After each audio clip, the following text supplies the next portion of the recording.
You've worked in all kinds of different worlds, legacy OEMs, now this high growth EV startups.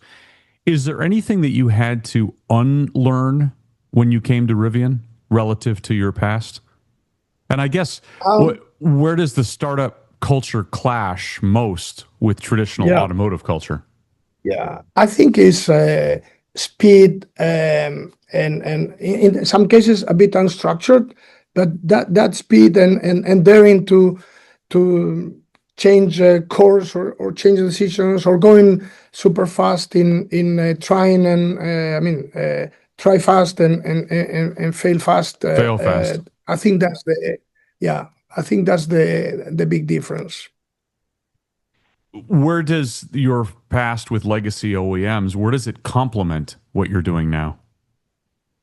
The past with legacy OEMs is the structure, doing the process very well defined, rigor in the operations, discipline, um, clear defined strategy, good decision making.